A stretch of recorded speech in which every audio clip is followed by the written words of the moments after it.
Ma'am, very good morning. It's always a pleasure to interact with you because of your forthrightness and frankness. And I know that less than a month ago, you presented a budget for 26-27, and you gave a broad picture of the state of the Indian economy in your budget speech, and from the numbers you can get. 3 weeks later, how do you find the state of the Indian economy? In what way has it changed, or how do you see it going forward?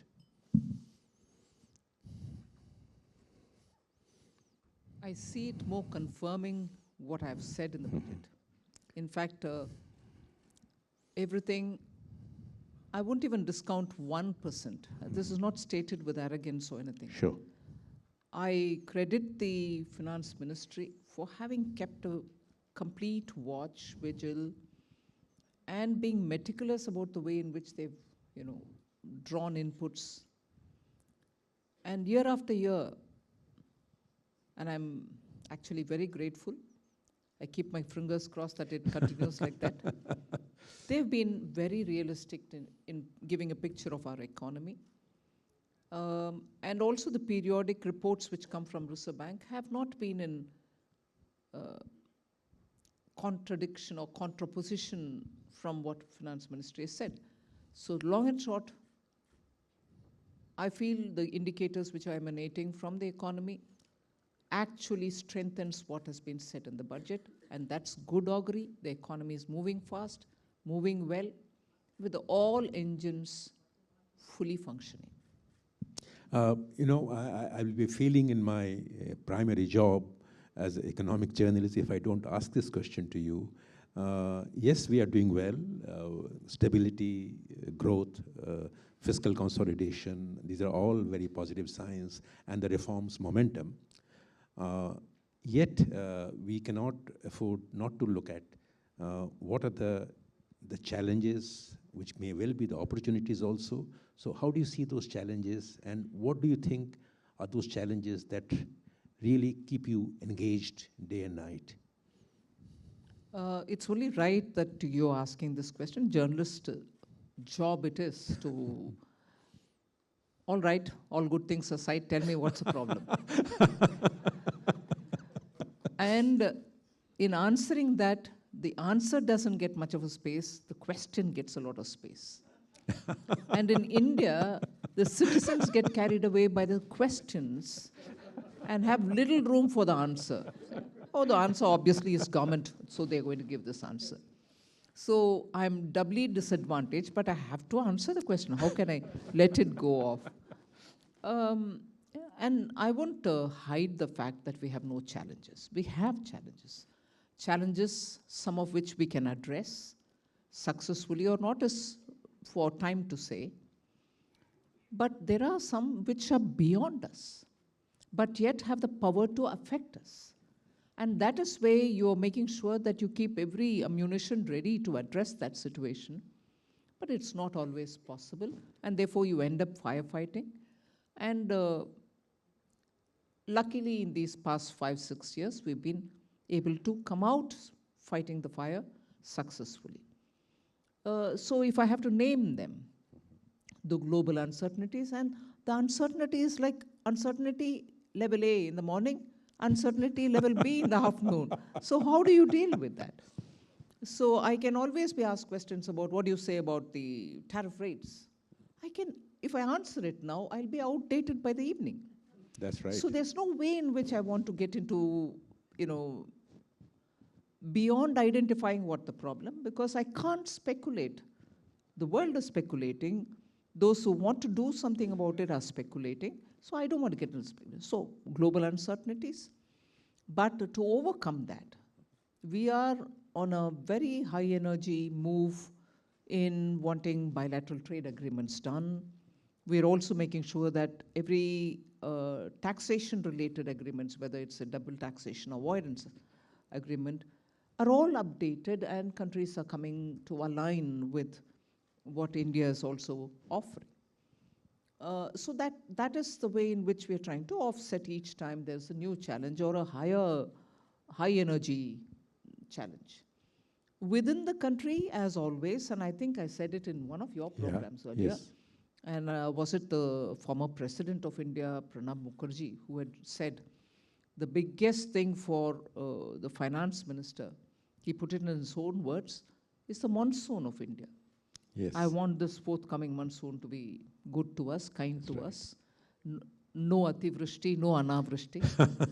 Otherwise, you end up, failing to address it because you really don't know how much is enough when it is disaster, when it is climate-related disaster. So domestically, we are fine. In fact, I read some piece today, if I know right, yes, about, okay, if there are no FDIs coming in that sufficient number, whereas we have had decent number of FDIs coming. Net FDI is good, but we've seen even better days, so we want those days to come back. But the assessment of money available for businesses, money in the market, money also for earning, has actually democratized the base. You have money from Indian domestic money coming into market, and therefore, even those challenges of can we have more FDI, please? Yes, we can love to have more FDI, and it'll come. But beyond what we can provide in terms of policy stability, tax stability, or anything, there are forces which are governing the movement of capital, global capital. So we'll have to wait to see these uncertain times playing out. Thank you very much for being so gracious and generous with your response. I can assure you that we will focus more on your answers rather than the question. I think, in these days of global uncertainty and what India is doing in terms of the agreements, there is always this talk about need for domestic reforms. And one of the reforms which you have highlighted in your budget speeches and other statements is one on the import tariff area. Is there any timeline that you have in mind on customs tariff rationalization? Is it an ongoing process? How soon can one see?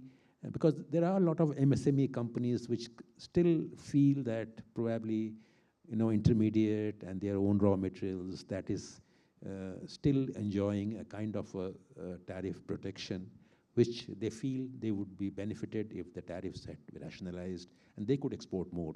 So in this overall scene, is there any timeline you have in mind for customs duty rationalization further, which you have been doing for the last couple of years?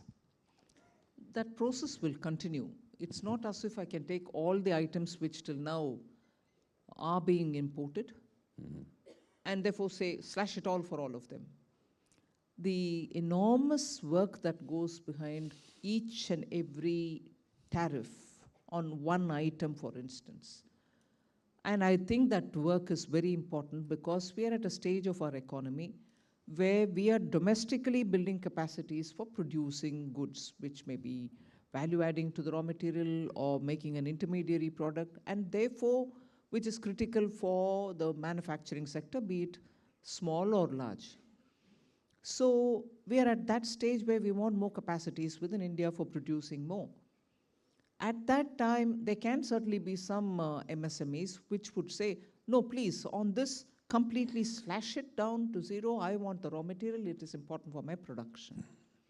But at the same time, when there are people who are trying to produce and market domestically, at the same time, sell it outside, export it. Now, the voice of the importer is as important as the voice of those who are setting up the businesses. I cannot open it up because the importer feels, I'm paying more for a raw material and therefore my export competitiveness is getting affected. But equally, for a long-term strength for India, I need to hear the voice saying, another 2 years I'll stand on my own, but don't flood me with cheap imports that my goods are not going to be bought at all. Is that a credible voice or not? I need to hear it or not. And therefore, these exercises cannot be at one brushstroke. It has to go item by item by item. You'll not believe the extent to which, not just prior to the budget, through the year, we are seeing who are producing what items. Are they new industries? Have they been given protection for a long time?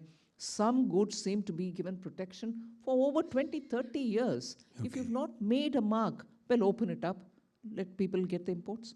So we spend a lot of time debating where it should come down, by what extent should it come down by, and so on. So yes, the goal is to completely remove this fear of tariff wall. But I cannot harm our own industries in a rush to complete it. That's a very, very heartening response, ma'am. I mean, I'm taking it forward now, and I am suggesting that while we are getting into these foreign trade agreements, opening up the economy to import competition in that sense, and also giving opportunities for exports, there is one area which probably is not getting talked about, at least unless this work is going on behind closed doors, which is about the bilateral investment treaties. What is the government's approach to bilateral investment treaties, which India used to have many treaties, but I think they were either were reviewed, or so we don't get to hear about bilateral investment treaty. What is the government approach, and how we are looking at them going forward? I don't want to go back, Sure, the history of it. No, sure. Post the 2016 model BIT, which came up, which holds currency even today, but I'll equally admit that's been tweaked completely where a bilateral requirement demands it, where I need to sign and there is reason for me to tweak it. I have tweaked it with approval of the cabinet, and also making sure the discussions are substantial each time when we want to have a change. And that's helped in signing the bilateral with that particular country. I'll take the example of UAE and subsequently Saudi Arabia, subsequently possibly Oman. Yeah. So these processes of signing the BIT happen.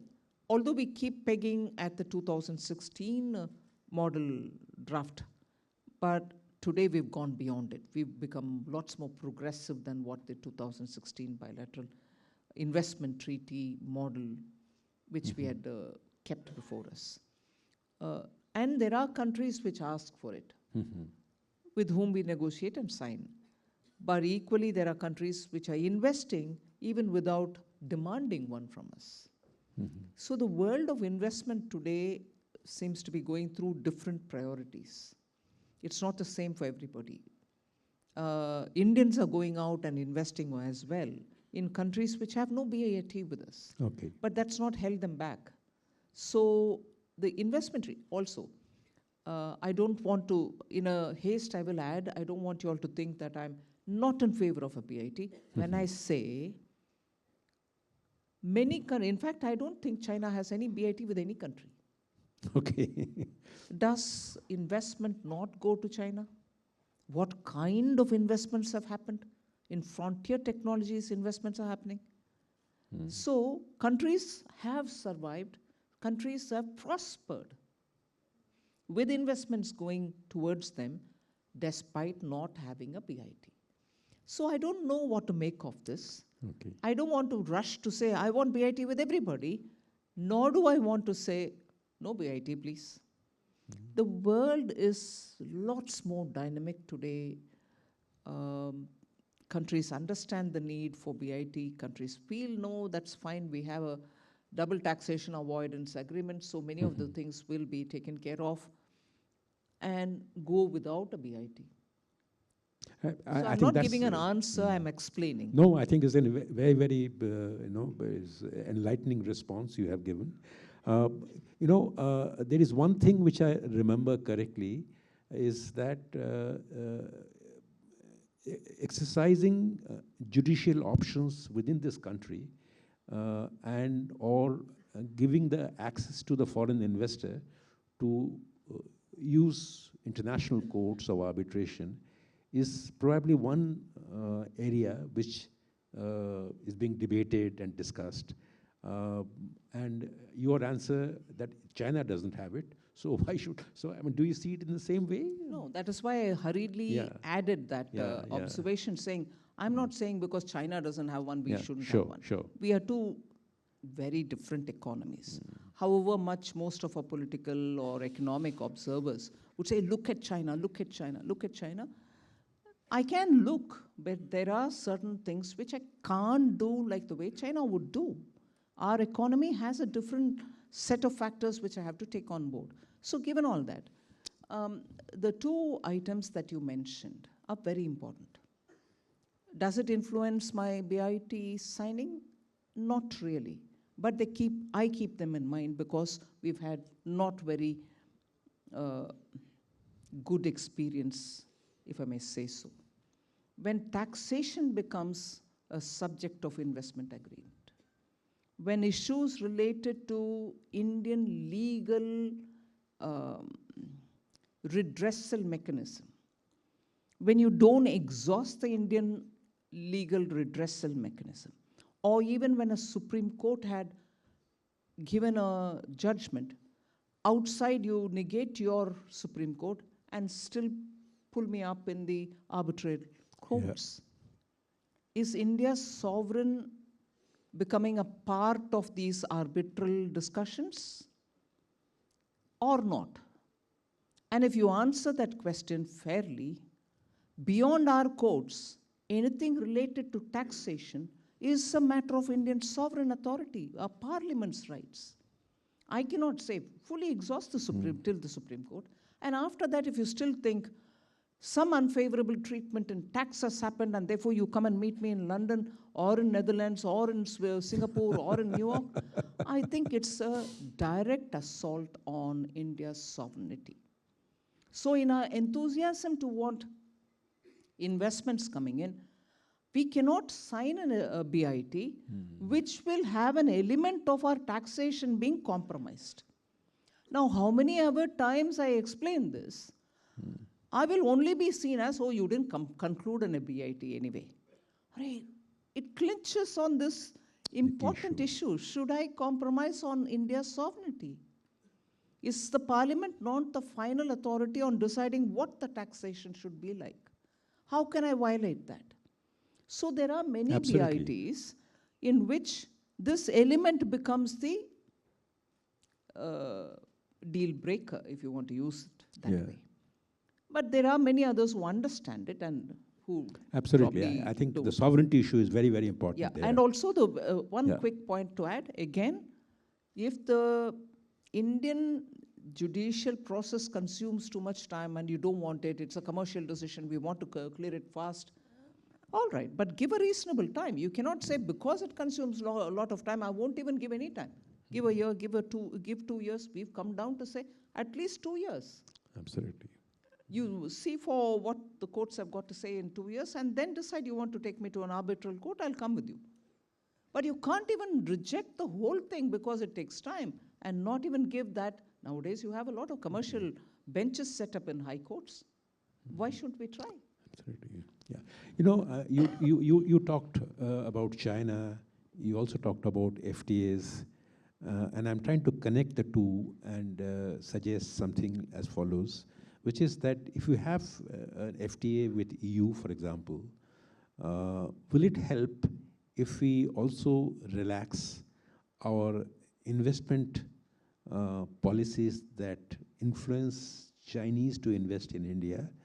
Because if Chinese are allowed to invest in India, probably we can be facilitating the utilization of the EU FTA far more effectively. And that's one thought which is doing rounds in some circles. Now, how do you look at, in general, investment from China? There are some restrictions which we hear that they are being reviewed, they're being looked at, discussions are happening. As the Union Finance Minister, how do you look at investment from China? Should Chinese investment be treated the same way as we have been treating them so far under Press Note 3 in particular? A quick read of the newspapers this morning gave me a picture that Piyush Goyalji had addressed this issue yesterday. No, that's true. He did. He did. I don't want to highlight any difference between you and the Commerce Minister, but I thought, you know, your view would actually be very, very important for this audience. No, the question of investment from China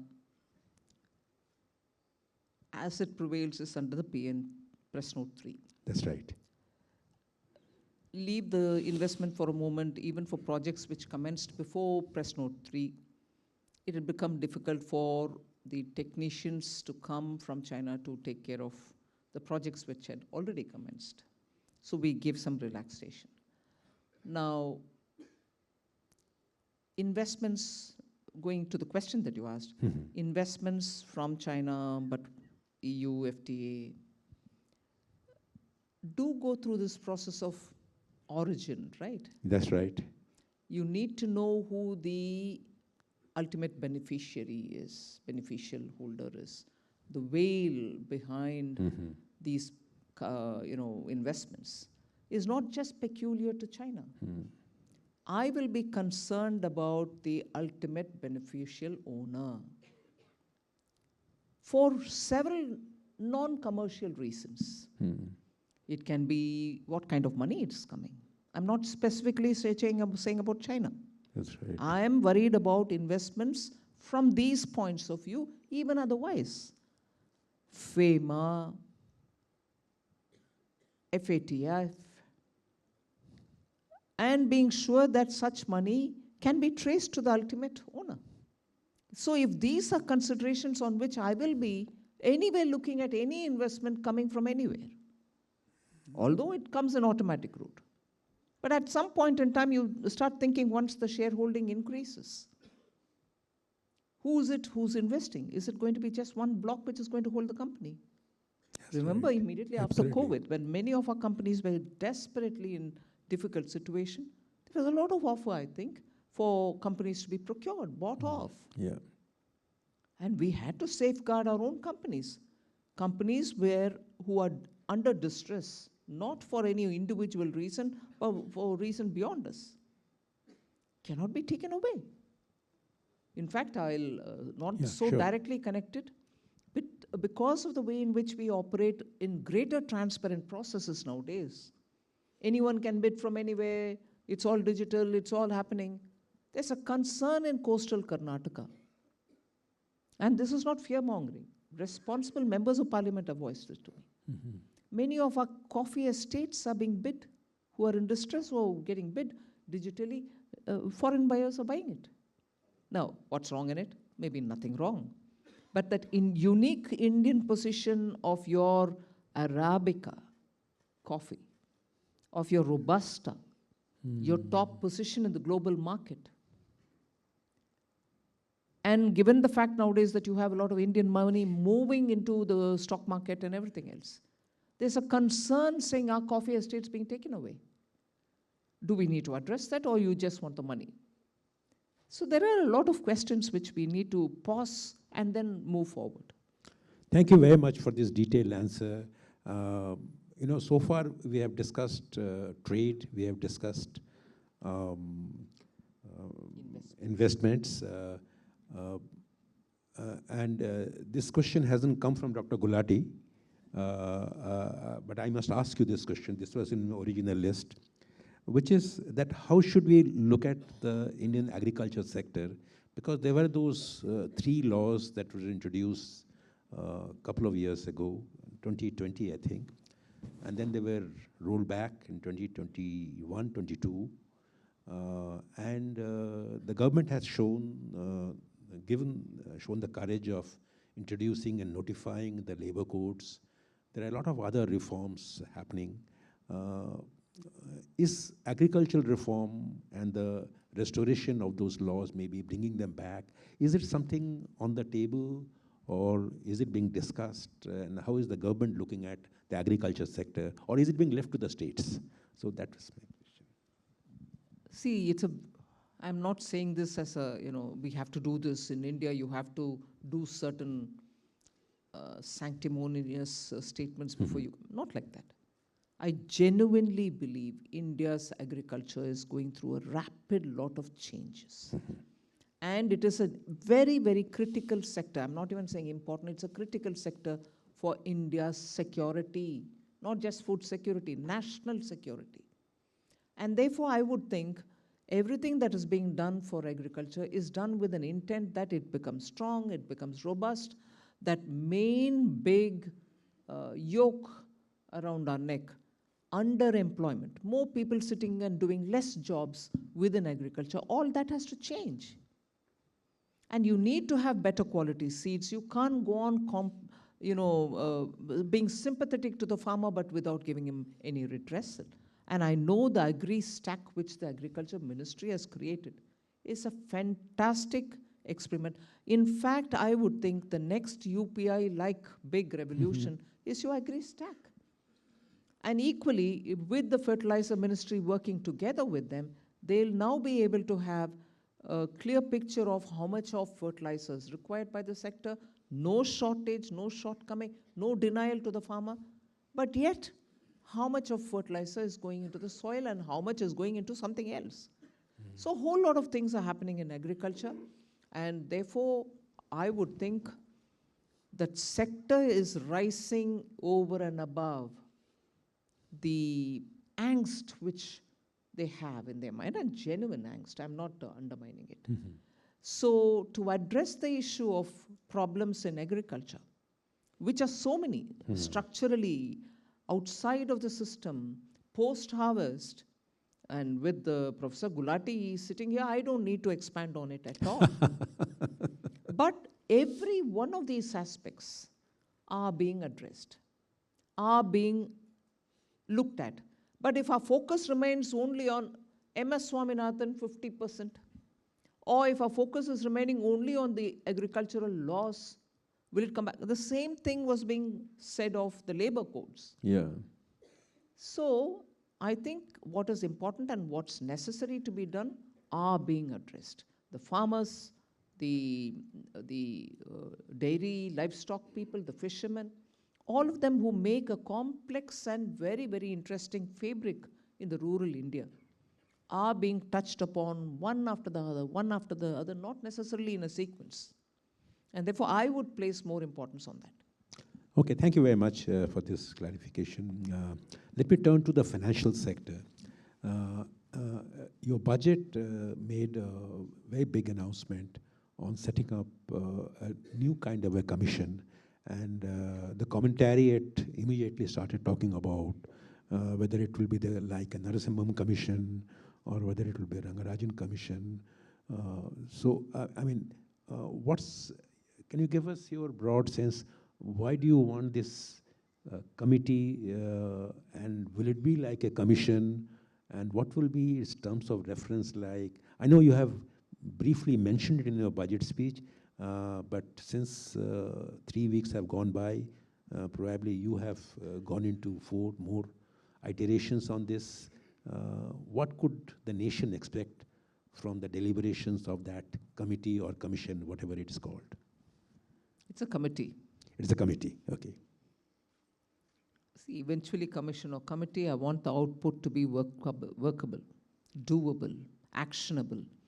I don't want a committee which is going to come out with something which is, exhaustive, fantastic, of which I can do nothing. But at the same time, I'm not here to pass my view on to the committee. The committee has to do its own thinking. And the terms of reference will be coming out sooner. Government is working on it, will come out sooner. What was the need for a committee, and why should we have a committee at all? And is it the best time to have? Absolutely the best time to have it. Because post the, double balance sheet, twin balance sheet problem, in the last 10 years, the Indian banks have come out remarkably doing well. Any indicator, NIM, or the provisioning, or the profit, or the professional running, coverage, credit, you look at each one of them, Indian banks, each one of them have stood out. Every one of them has done well.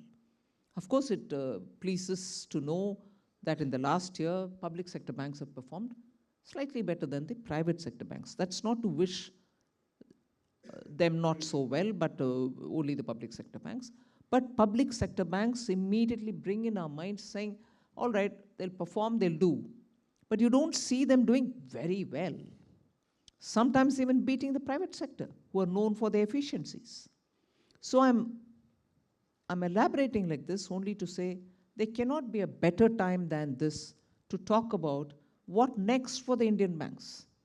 Especially if you're looking at 2047, wanting to become developed, are our banks in a position to fund all that?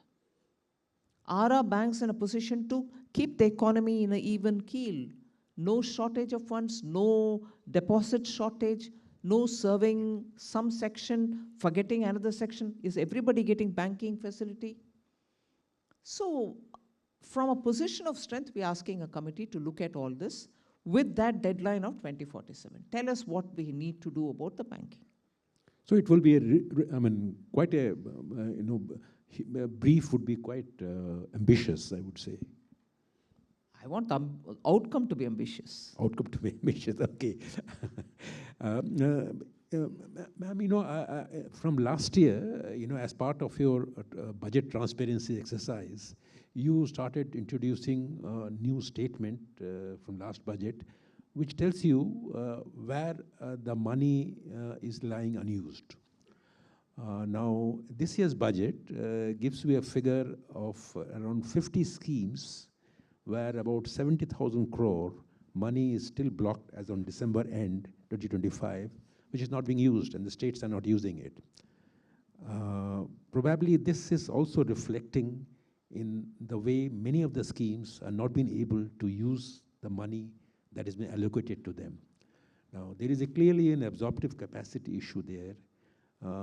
I would like you to tell this audience that is it the state level capacity issue, or is it also, what is really and what needs to be done to fix it? Does it require a state center kind of a different kind of a council, some collaborative exercise by which states come on board and spend that money instead of keeping it in the SNA account?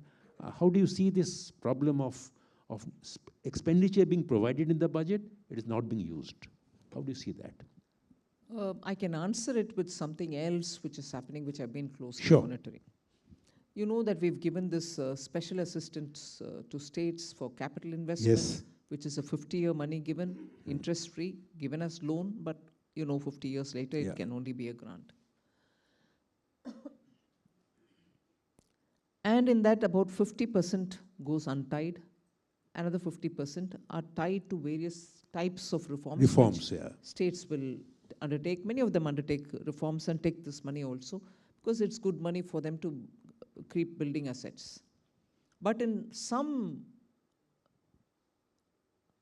reform-related steps, not even one taker, or in some, a few takers. In some others, everybody is in. So it depends on the way in which the parties ruling in the states are able to project that as a reform which will not hurt anybody, it will not, mean differently and all that. So the political narrative for taking up a reform determines whether they want this money or not. So similarly, some of the schemes, if they don't think they get a political mileage out of it, they don't want that money. Meaning, if you start overlooking the fact that it is a centrally funded program which goes and it doesn't carry the name, it can be rebranded, it can be, locally called something else, so that the mileage goes to the local government rather than. These are factors which are causing this kind of being selective about which one I want, which I don't want. Can I do something about it? At my risk. Yes. If I do it, center is imposing on us. I can go on saying, yes, I want to impose, because it means the health of the citizen. Yes, it means the basic housing of the citizen. But beyond the point, I can't except for replying in the parliament or going to different states and saying, look, this is for the good. The voice of the state would be constantly, the center is imposing, center is killing us, center is, against us, stepmotherly treatment for us. These are very powerful words. You really can't go and say, look, I'm not doing stepmotherly. That's like defending. But the firework happens much before you even reach there. It's for citizens to be better informed, and I think there's a very big role of the media in it. Okay. But, ma'am, you have begun this exercise of Yeah. meeting state finance minister even before the budget. So, I mean, is it not possible to have a kind of a more structured arrangement in consultation with the states? In fact, I must say the consultation before budget with the finance minister is so useful, so Yeah. meaningful, so to the point. In fact, this time the idea of, I will openly say it, the idea of the rare earth corridors is something which came out of that meeting. Oh, And we sat and did a lot of intensive work because this time the finance minister's meeting prior to budget happened rather late in the day. yeah. Normally it happens sometimes middle, early December. This went into early January. But despite that, because the idea was very purpose-serving, we sat, worked on it, and gave it a format, and that's why it was. So the meetings, such meetings do help. Sure. Yeah. Let me turn to privatization. And 2021, you introduced a policy on public sector policy. Apart from Air India and two other PSUs, small PSUs, we haven't heard much of privatization. IDBI Bank is being talked about. What is the view on this strategic PSU policy? I'm sorry, shall I get some water for you?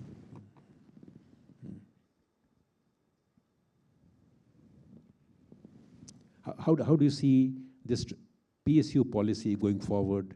I know you have an ambitious target for next year, 80,000 crore, and does one see some more action on the implementation of the PSU policy, which did say that non-strategic sector PSUs will either be closed down or will be privatized? So what is the context there, and how do you see it going forward? Lots has happened. Look at the way space sector is evolving. Yeah. With private participation.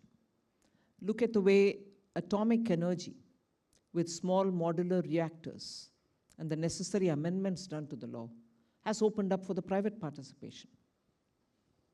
So that 21-22 announcement of public sector enterprises being present only in core sectors, but even in those core sectors, we will have private sector participation.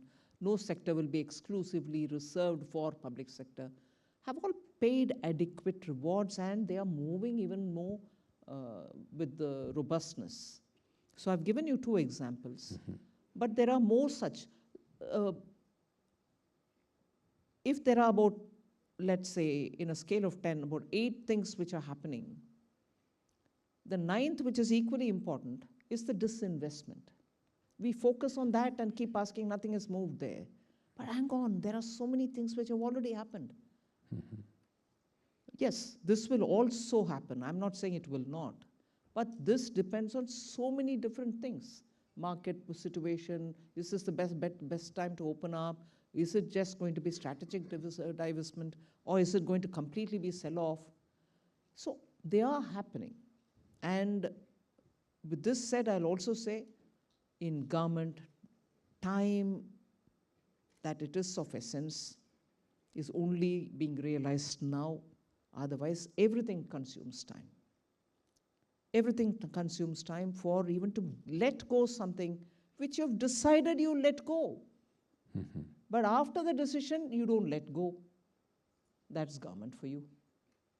But now I think there is a greater sense of you see better rewards once you've let it gone off from your hand, because the unit prospers, employees and employers do well, then the economy at large benefits. You're sitting and saying, only if I hold it, it'll benefit. And there are some people who believe, who are workers in the place. But that the larger economy benefits out of it is realized from the recent few which have been privatized or disinvested. So the approach remains broadly unchanged? Yes, if anything, even improved. Okay. Let me turn to the government's engagement with private industry, we have seen some improvement in the investment rate among the private sector, but very marginal. And the government is still, carrying the heavy load of the capex. Are you getting a sense that probably industry needs to be nudged, not just nudged, but also given some incentives to come out in the open and invest a little more to sustain the growth trajectory? I don't know. I want to hear from the industry as to what is it that they want. Okay. We brought down the corporate rate. Post that, of course, immediately after that was the COVID. It lasted till 23, even with an extension. But I want to understand, we are willing to do. And willing to do even after that in the parliament, willing to stand up and say it's for Indian industries that we're doing. Because the opposition is now becoming habituated to say, oh, you're doing it for only these two big brothers. I don't know how to define it. I would honestly want to say, let's say during Congress's time, actually even with socialistic value systems, I can name 1, 2, 3 companies which are big ticket companies which survived, prospered. Was it because you were partial to them? They are Indian industries. Can I name them? You'll name them for me. During socialist era, big. Haven't they survived? Despite socialism, haven't they survived? Does that mean that the government were partial to them? We look at every industry as contributing to Indian economy. Small, medium, micro, nano. What are the startups? Are they the two brothers? Are they the big two? What's it? Do you want the Indian economy to be credited with something or not? What Indian people do is of no value for you. What the industry do is of no value for you. You deride India continuously. Please, when you deride India, you're deriding Indian people who are the ones who've got to vote for you, next time, whenever it is. So constantly making a mockery of all that which is happening in India. You just leave the territory of India, you and me, not people who go frequently there. Despite that, they don't even come back to tell us what they've heard. Everywhere, there's a sense of how is India managing this? Wonderful to grow at this rate. Wonderful to have your, this expression is not mine. I will not use it, but still I will say. The so-called Goldilocks moment. I'm not using it. Your macroeconomic fundamentals are fine. Your inflation is down there. And there are some critics who say inflation should be a bit more to, incentivize growth. And despite all that, India can't do, Indians can't do, you only will do for 2 people, you will not do for the rest. All the Swachhata toilets went for the 2 brothers. PM Awas Yojana went to the 2 brothers. Jan Dhan Yojana, vaccination freely for everybody, only for 2 brothers. What is it? What is the narrative you're trying to set up? So, sure. Incentivizing the industry, imagine. AK should have all the opposition parties and talk to them to say, what will be your approach if incentives are given to industry, not just the 2 brothers. Industry as a whole, would you like it, or would you say, no, this is being helpful only to the 2 people? Not just AK, sure. The whole 1.4 billion people should ask, where are you taking us? We want a good opposition. We want an opposition which will be aligning with India's needs, not Prime Minister Modi, not NDA, not BJP, please. And therefore, a topic which I didn't want to bring here. Sure. Because your question also doesn't require me to bring that here. Sure. I'm not the types who, and I think most of you would know, that I, go around the bush I say it so bluntly sometimes to my own peril. But this time I'm bringing something which is not required for your question. Sure. What was this demonstration in the AI summit? What was this demonstration aimed at, and what was the purpose of this? You're anyway doing it in the parliament, yeah? Oh, come on. Who are the people who are going to see it there? What is your objective? In fact, much before criticizing Indians, much before saying, oh, this is all sham, this AI summit and all that, you're making a sham of yourself. Is this the only way to protest in a democracy? Nanga Nach. I mean, awful. Opposition. I want a good, solid, strong opposition.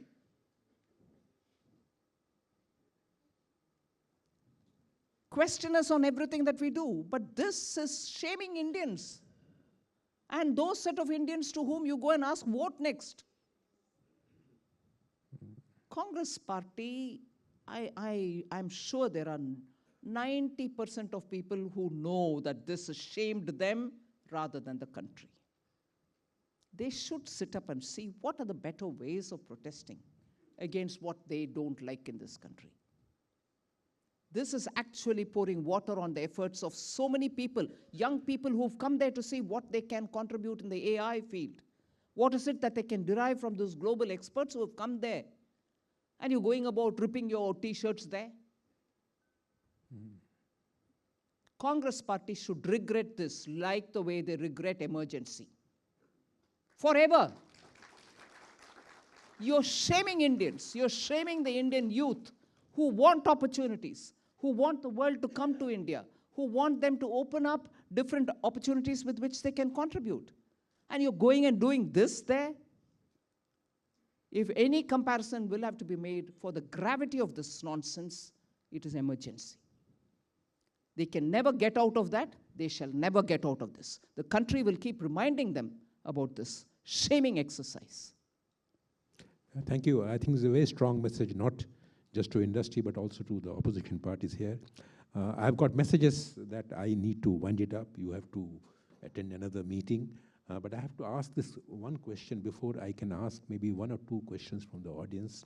Yeah, I can see time's up there. Yeah, time is up there, yeah. So, my one question is, I have done some calculation, ma'am, which is that on July 12th this year, which is less than 5 months from today, you will become the longest serving finance minister of this country.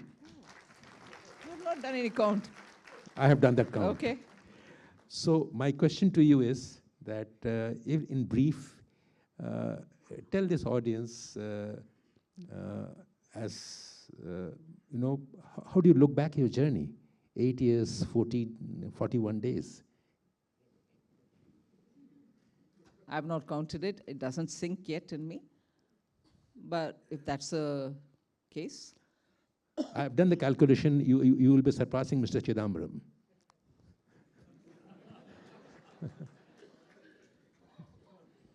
I can only say thank you to my Prime Minister, thank you to the party, thank you to the people of India who have all given an opportunity. And of course, it adds exceptional motivational element, because for a woman coming with no political background, to be here and to be having a little space here with the media or with the government or anything, the big thing. It sort of brings me down to the earth. Okay. Humbles you. That's right. This country can do this for somebody. So you normally have, land of opportunities, USA and all. Land of opportunities is here. And even for a woman. Women are no less. I'm not saying in that sense, oh, woman and therefore. No. Woman or man, this is the place. So much is happening here. And I'm happy to be a part of that. Thank you. Thank you for this gracious reply.